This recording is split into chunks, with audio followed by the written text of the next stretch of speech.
Look, let the business dictate the loyalty.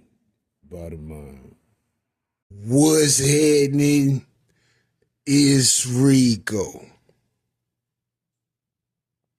Salute to the business committee. Hit that like button, hit that subscribe button. We in here. Jeffrey Atkins. Mr.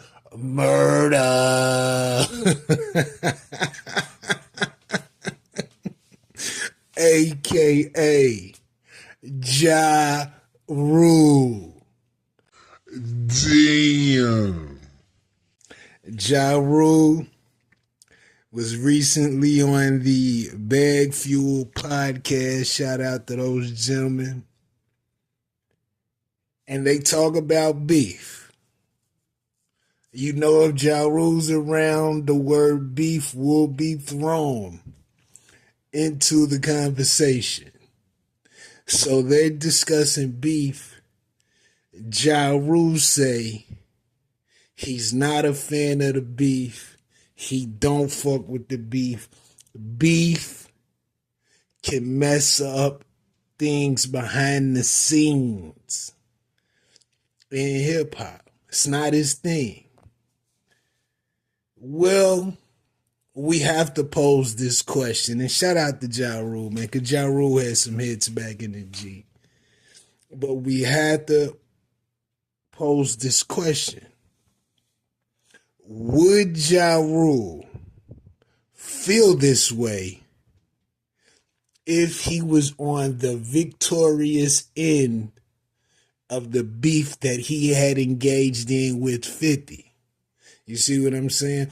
Is Ja Rule giving his perspective on beef from the position of someone who didn't win? It's just a question. I'm just saying. And when it comes to beef, especially beef in hip hop, there's two kinds. Now we got the real street gangster beef where nigga is up regardless of what's going on. When I see you, church, award ceremony, wherever. And we got strictly music beef. So we got street beef and we got music beef. Two types of beefing that can go on in this hip hop game. Now when it comes to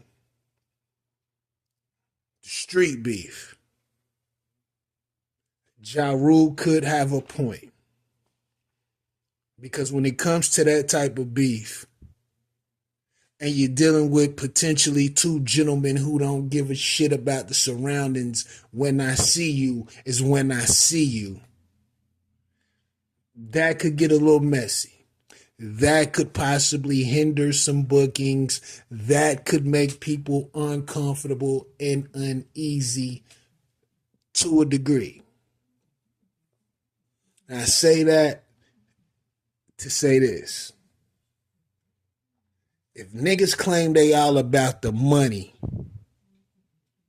if niggas claim they about that bag, they about collecting the check, then nothing's gonna get in the way of that. Literally nothing.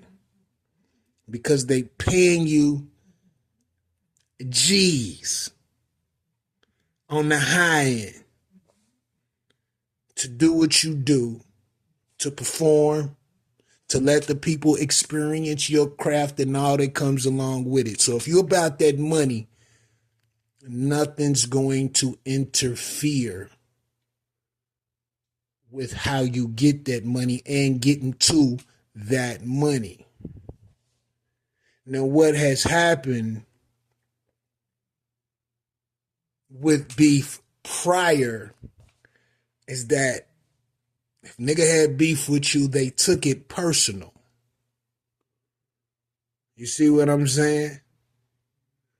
And if it was street beef, they definitely took it personal. And when I see you, it was going down.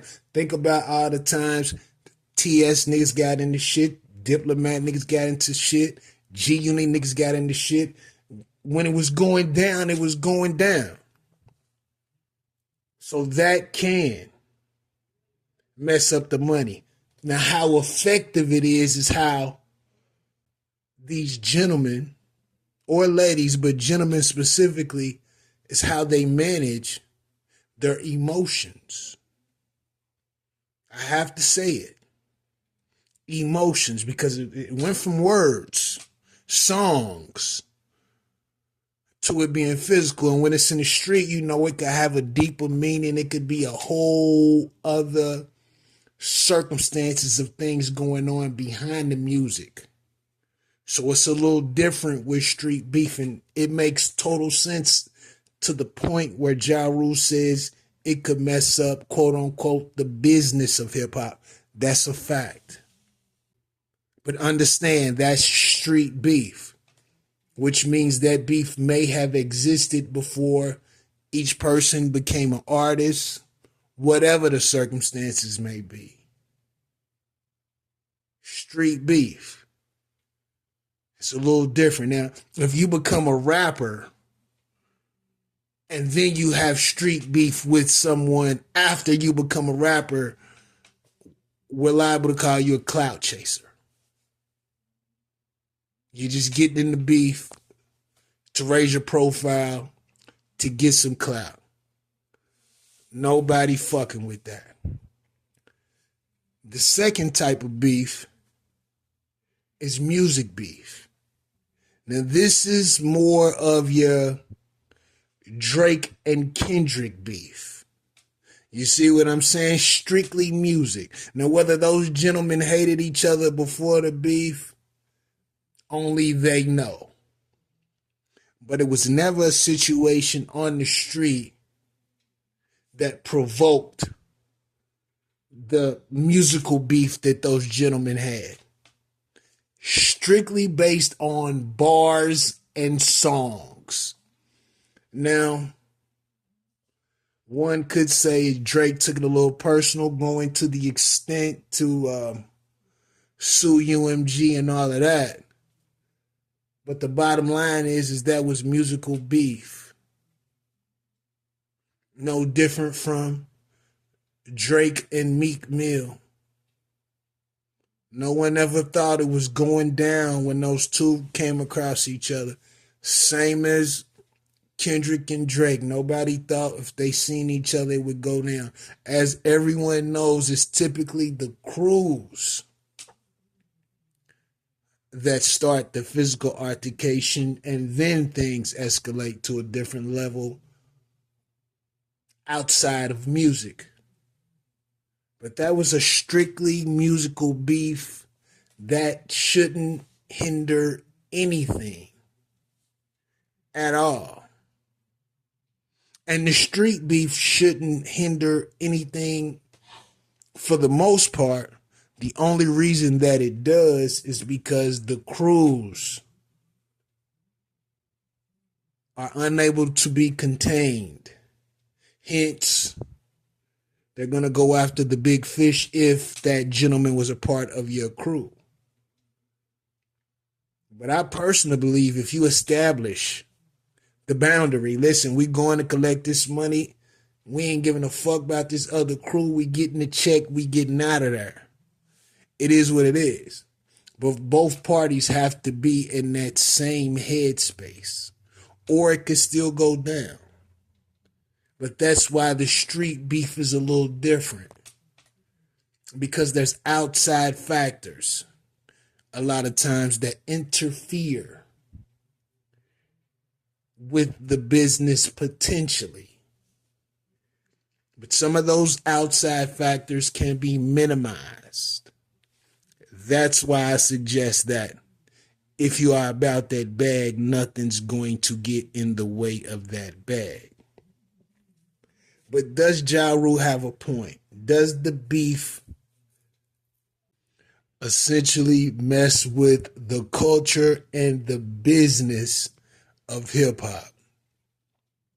When it comes to the culture, the beef will always exist because That's the competitive nature, the competitive portion of hip hop. So the beef is going to always exist on a musical level because of the competition. But when it gets to the street level, that means there's been some other ingredients added to the pot that have nothing to do with the music industry as a whole. But I would have to say to a degree it does. But overall, if you're about that money, nothing should get in the way of that. But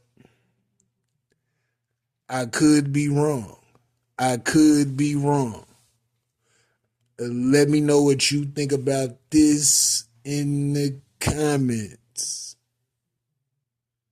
Rico, what the business is. 100.